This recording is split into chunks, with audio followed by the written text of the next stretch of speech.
From the New Arts and Media Studios in Milwaukee, I'm Charles Purcell. This is The Log. Here's a bit of news. Reading now from News and Guts.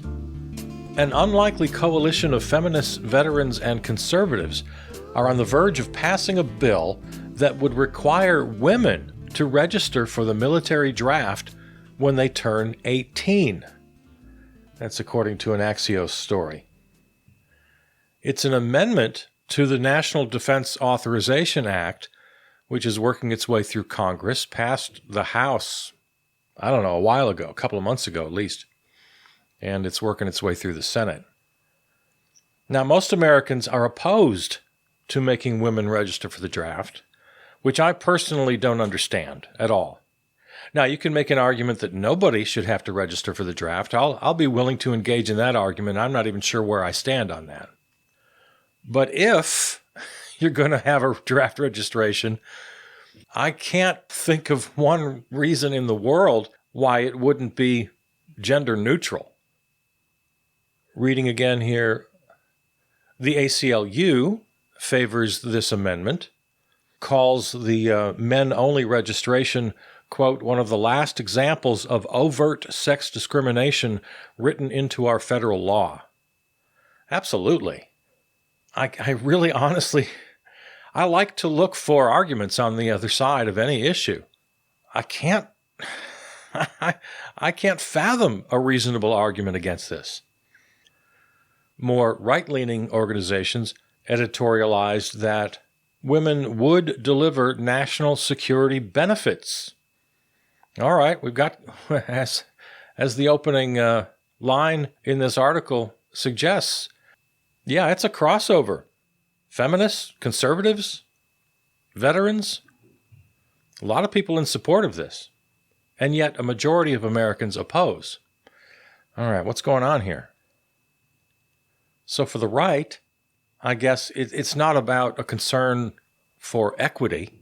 The right never cares about equity. Equity is a dirty word. They just think it's a good idea because women have a lot to offer. All right, I'm not going to argue with that. And, they like war. So the more the merrier. Let's have more military personnel. All right, so that's their reason. Regardless of how you feel about it, there's one thing we can all agree on. This would be a huge thing, as the Axios article puts it, a major cultural milestone. Yeah, it would be. About damn time. Again, I'm setting aside the argument for the moment, should we have a draft at all, or not a draft, a registration. Should we have it at all? That's another debate to have. But certainly if we do, this seems like a no-brainer to me. I'm scanning this article here. I'm looking for arguments against. Oh, here we go. Listen to this. About a dozen GOP senators oppose the amendment. Senator Josh Hawley, we all love this guy, is driving an amendment to strip the new requirement from the NDAA, National Defense Authorization Act. And about a dozen GOP senators either have joined Hawley's effort or previously said they oppose requiring women to register. They cite a mix of concerns, here we go, about women's safety, implications for national security. Okay, so women are weak and they're not going to be safe. All right, okay. Implications for national security. It's going to hurt national security because why? I'm not sure can't have women out there. And allusions to broader cultural wars in U.S. politics, such as the debate over whether transgender athletes should be able to compete in women's sports. Yeah, Josh Hawley is the perfect person to be making these arguments. He's the one who just went on a rant. Did you see this in last week's news about what a great cultural danger men are in? They are men are being emasculated. This is a pretty big movement, actually. It's way beyond Josh Hawley. This is one of the strains in the right-wing boogeyman culture wars that men are being destroyed. They're being stripped of their masculinity. That masculinity itself is under attack. It's their favorite thing to do. They take reasonable theories, opinions, movements of the left, and then they distort them. They use the old straw man argument technique. And so the concept of toxic masculinity, which is a real thing, and it's a problem, and it's something that we should deal with. Well, then they take something like that and they exaggerate, engage in hyperbole, lie, and they say, oh, well, according to the left, masculinity is bad. All masculinity is toxic. And men have to be men again. And Josh Hawley got some headlines last week because he said something about how, what was it again? Oh, yeah, it was porn and video games. Yeah, these evil feminists are making men feel bad. It's kind of like the CRT argument. Oh, you can't make white people feel bad. Well, feminism apparently makes men feel bad, and then they retreat into the arms of porn and video games. So men are being destroyed. Well, all right. It's an interesting conversation to have about the state of men and masculinity in today's culture. I'm not going to dismiss that. There are lots of things, and lots of things have been written and said and debated about that issue. I think it's a very worthy discussion to have. But Josh Hawley is not a reliable spokesperson or a worthy opponent in any serious debate. Continuing here. In an opinion piece for The Hill, Representative Vicky Hartzler, a Republican from Missouri, also expressed her objections to including women in the draft. All right, let's see if we can find a reasonable argument here. She says, using women as a chess piece in a political equality argument is not only misguided, but is insulting to our female population. Not following so far. Let's see if this makes any sense. Since the draft was last used in the 1970s, women have expanded their reach by impacting our nation in multiple ways, including as doctors, lawyers, engineers, and yes, as valuable members of our military. In fact, females comprise 17% of our current fighting force, voluntarily, and will continue to serve admirably. Our nation needs them. Women are valuable, precious, appreciated, and, most importantly, already equal. Claiming the inclusion of women in the draft would prove equality is ridiculous. Oh, okay. She finally got to it. Now I get it. All right, this is another tactic of the right. There's no need to change any laws or any practice regarding women's rights because that fight is all over. Right-wingers, conservatives, even many centrists love this argument. They use it constantly against Black Lives Matter. Well, racism is over. Sexism is over. It's all done. We're perfect now. There's nothing left to be altered. Yeah, this is one of their favorites. And it falls on very receptive ears from conservatives and, as I said, even some centrists. They love this argument. This is a really feel-good argument. Everything's great. We're not racist anymore. Hooray! We're not sexist anymore. Hooray! Everything's great. There are women lawyers and doctors. And there are even women in the military voluntarily. So nothing else needs to be done. Very persuasive argument for a lot of people. Women are valuable and precious. I love that one. Precious. Yeah, they're precious. That is such condescending language. So, I don't know. What do you think? I don't see any decent argument against this. Absolutely, if there's going to be a registration, women and men should equally be a part of that. Now, I've always thought, and this isn't something that I've worked out in any detail, and I haven't done any great research. This is just sort of from the hip, and I want to make sure you know that before I say it. I've always kind of thought that there should be some sort of mandatory service at some point in your life. And that age, like right after high school and before college, seems like a perfect time to give a year to the nation or to your community. Because what's great about service, or what could be great about it, is it gets you out of your comfort zone. It gets you maybe to another part of the country or another part of the world where you're doing some good. Now I'm strictly talking service, kind of Peace Corps stuff.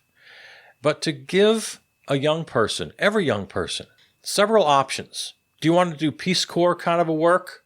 Do you want to follow, maybe you're really into science, or you're really into engineering, or you're really into art, or maybe you think you're going to be a teacher.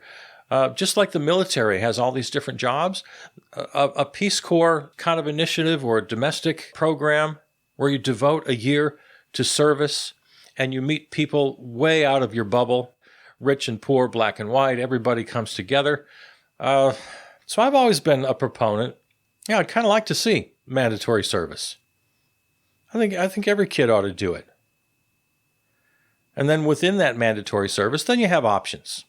And if the military is one of those options, then yeah, that counts as your year of service. There's certainly an educational component to it. Certainly in the military, you learn your job. There are all sorts of jobs in the military. My dad drove a truck in Kansas during World War II. Never went overseas. But, he was in the motor pool. Others are journalists. Some are musicians. I remember when I was in high school, I was getting calls all the time from recruiters. So, what do you like to do? What are your hobbies, or what are you into? What are you interested in? And I was an artsy kid, right? I said, well, music. Oh, that's perfect. We're perfect for you. Yeah, we have lots of music in the military. We have military bands and choirs, and oh my, you're a perfect fit. What else are you into? Well, I draw. I'm kind of an aspiring artist. I do cartoons and things. Oh, that's perfect for the military. And, he wasn't lying. There are hundreds of things to do in the military. So if you take that same idea into some sort of national service, it's unlimited. So you have that out of your bubble experience. You have the opportunity to build camaraderie with people of all shapes and sizes and colors. You're working as a team. You're building that sort of ethos. Yeah, I like it. I love the idea. Now, I could see how there'd be huge resistance. There'd be a lot of lefties against it for various reasons. Libertarians would hate it. Right-wingers would hate it because, drafting for the military is one thing, but drafting people into service to help underprivileged children in Appalachia, no, we can't do that. So there'd be lots of opposition to this idea, which is obvious, but I have to say, obviously it's not my idea. There are plenty of people who have been talking about this for years. Mandatory service of some kind. I like it. But if this passes, this requirement for women to register for the draft, it'll pass through the big armed forces bill, which, as I said, is working its way through the Senate right now. Price tag for this, $768 billion. $768 billion, which is much, much larger than the $1.76 trillion Build Back Better legislation, because that reconciliation bill is over 10 years. So do the math. $768 billion is an annual budget. Multiply that by 10, and then add on whatever, because it gets larger every year. It grows. The Defense Authorization Act grows every year. It's always a little bit bigger, year by year by year. So over 10 years, factoring in the annual growth, it's way more. Joe Manchin isn't worrying about all this spending over there. So it's just good to keep that in perspective. What we spend annually for military, it doesn't even compare to the annual cost of the Build Back Better bill over 10 years. So like I say, it's in the Senate. There are some troubles. Senate Majority Leader Chuck Schumer wants some language regarding China. He wants to repeal the law that Congress passed in 2002 to authorize the Iraq War. Yeah, that's something we forget. That Iraq War authorization way back in 2002, that's still on the books. It pretty much gives a free hand to any president to do whatever they want. It's come up a few times over the years. Every presidential election, each candidate has to say where they stand on the Iraq War authorization. And if they were in Congress at the time, you remember, of course, well, Joe Biden had to answer for his vote. Hillary Clinton had to answer for her vote. The Orange Menace made a big deal. Of course, he wasn't there, but in hindsight, he was able to choose the right side of that debate, depending on how it helped him.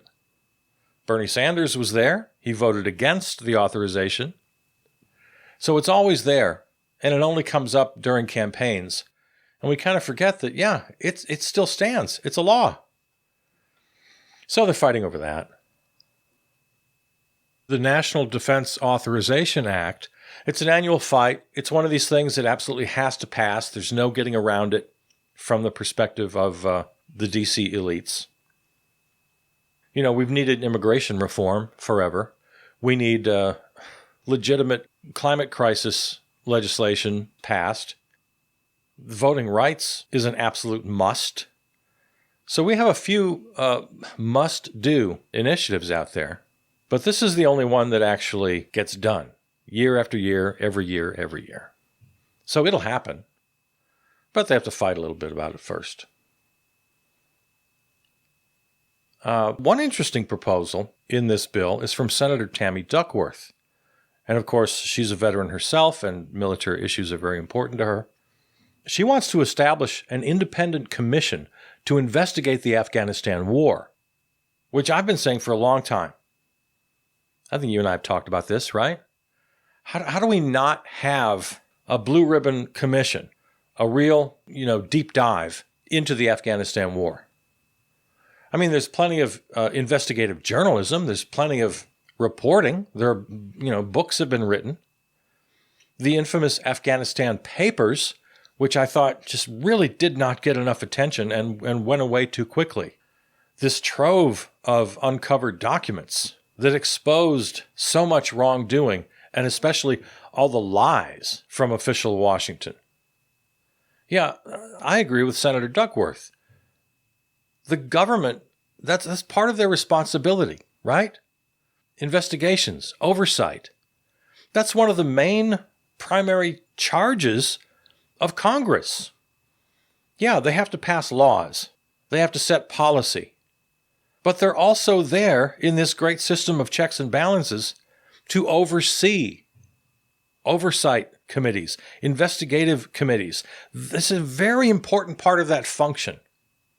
It's why the January 6th House Select Committee is so important. Not only is it putting an official stamp on what this nation knows and understands about itself, but it holds people accountable. So I don't know how we go through 20 years of war in Afghanistan and have no oversight, have no accountability. Oh yeah, this, torture happened and all these lies happened and all this incompetence happened and all these thousands and millions of people died and all these trillions of dollars spent. Oh, but, let's just is what it is, I guess. No, it's an important function of government. So I agree with Senator Duckworth. There's some other nonsense in there about mandatory COVID vaccines that some yahoos are upset about because there are mandatory vaccines within the military. But they'll get all this worked out. It never fails to pass. Everybody agrees it's a must-pass bill every year. And it grows, and we don't have to, you and I, we understand sort of the larger picture, the graft and the corruption, and of course, the hundreds of lobbyists for arms manufacturers. It's become a common story now. The military people get together and they work out a budget and then they give it to the president. Well, okay, here's what we need. Congress will come up with a number, and it's usually more than the military asked for. And it happens all the time. Because the guys in Washington, they have other people to please. Yeah, you want X amount of planes to fight your wars, but we're going to give you a few more planes because we got Lockheed and Boeing here. We got to please these guys. So that's all just old news. It happens every year. I don't mean to sound so blasé about it, but hell, We know it. One guy who says he's not going to vote for it, guess who? Our pal Bernie. He said the other day, Tuesday of this week, he will vote against the defense bill taken up by the Senate this week and oppose Chuck Schumer's plan to link a China competitiveness bill to the legislation. And that's the other thing. I always complain about bills being attached to other bills. Yeah, this China thing, and I'm going to confess right now, I don't know what's in it. I don't know what this is exactly, except that it's called a China competitiveness bill. It's separate from the defense authorization. He just wants to tuck it in there. And I'm always against that. I've said over and over again, one bill at a time, please. If you could just, people in Washington, just do your job. Debate the issue, vote it up or down, move on to the next issue. But all of this bills within bills within bills, I don't know. That's a separate issue. Bernie Sanders says this: the Senate has spent month after month discussing the Build Back Better Act and whether we can afford to protect the children, the elderly, the sick, the poor, and the future of our planet. As a nation, we need to get our priorities right. I will vote no on the National Defense Authorization Act, Sanders said in a statement. Bernie continues, this bill also This bill also contains a $10 billion handout to Jeff Bezos for space exploration. Okay. Schumer told reporters earlier Tuesday that he will include the competitiveness legislation in the Senate's defense bill. All right, so he's going to do that. No word on the... Let's see, what about Bezos? It's semiconductor funding and money that would go toward a company owned by Bezos. Okay. So it's all part of the military-industrial complex. Of course, Jeff Bezos is going to have a hand in that. Sanders is, of course, a perennial no vote on the defense policy bill, which passes every year with a wide bipartisan margin. So it's going to pass. There's no doubt about that. That means Democrats aren't expected to need Sanders' vote to pass it, of course. Once the bill passes the Senate, they still need to work out a final deal with the House and pass it. So it's all going to happen. It's all blah, blah, blah. But as I've made clear, and we talked about it recently, I understand the need for some sort of defense. I am mostly a peacenik, but I'm also a realist. I know there has to be some sort of defense. I'm not going to fight you on that. I think the budget could be slashed by about, 80% or 90%, and we'd still have what we need. The cost is astronomical. And, I just love to ask these members of Congress just a couple of really simple questions, like the kind of questions a little kid would ask. Well, why do we need the military? Well, we have to be safe from people who would hurt us. Like you'd answer a little kid. Well, who's going to hurt us? Well, the Chinese, for one. The Chinese? Don't we buy all of the stuff they make? Don't they need us as a customer? I think a little kid could figure that out. Why would they attack us? We're their biggest customer. Well, we wouldn't have an answer to that. We have to be safe. You want to be safe, don't you? You want to be well. You don't want to be killed. Well, COVID killed my grandpa. Well, that's different. Well, why is it different? Well, I don't know. It just is. Couldn't you take some of that money from the military and fight COVID? That's killing us. Yeah, well, I guess we could. A lot of things kill us. I've never been killed by a soldier. Well, that's because we have such strong defense. But my other grandma died from cancer because we didn't have insurance. Couldn't you fix that? Well, the private market and if you just ask these really simple questions. The military is supposed to protect us and our so-called way of life. Well, our health and our well-being and our so-called way of life is being attacked on many fronts. There's poverty, there's illness, there's disease, there's pandemics, there's hovering over all the time. Sometimes I forget to mention it because it's just the water we swim in, the air we breathe. It's over us all the time, and that, of course, is climate crisis. Millions of people around the world die every year just because the air is bad or they can't get decent water. So if our goal is to protect people and to keep them from dying, if that's why we have to have such a strong military, well, wouldn't you make the same argument about adequate health care? About a safe environment, air, water? About the doomsday calendar we face regarding climate crisis? You just ask a few simple questions. You got to begin to wonder how any of them can look us directly in the eye with a straight face and tell us, yeah, this is our budget. A full half of the United States budget has to go to the U.S. military. Speaking of climate crisis, the U.S. Armed Forces are bigger polluters than 140 countries. This according to a new study from Lancaster University and Durham University in England. According to the study, the U.S. Armed Forces is one of the largest polluters on the planet. If the U.S. military were a country, its fuel usage alone would make it the 47th largest emitter of greenhouse gases in the world, sitting between Peru and Portugal. That's fuel usage alone. The U.S. military has long understood it is not immune from the potential consequences of climate change, recognizing it as a threat multiplier that can exacerbate other threats, nor has it ignored its own contribution to the problem. In fact, just earlier this year, the U.S. Department of Defense said climate change is close to making 2/3 of their critical installations across the world unfeasible. Unfortunately, though they have the awareness, they seem to lack the incentive to act. Yeah, that's something else we've seen over the years, where military leaders will stand right up and say, or they'll testify before Congress, that the climate crisis is a security threat, in addition to being an environmental threat. National security, not only here but around the world, will be in peril as climate refugees, clean water refugees are spilling across borders.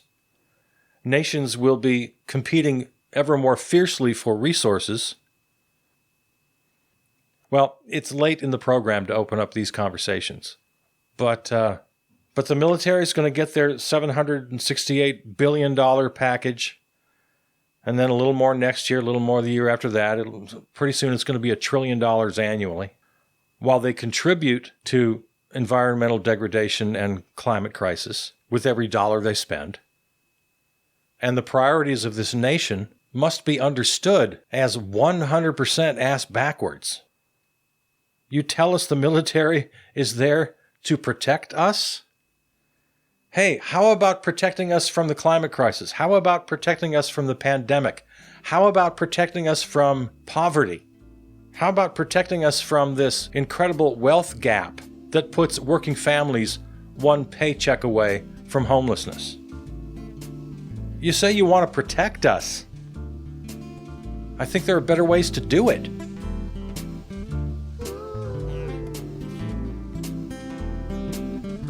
All right. I love you. I'm Charles Purcell.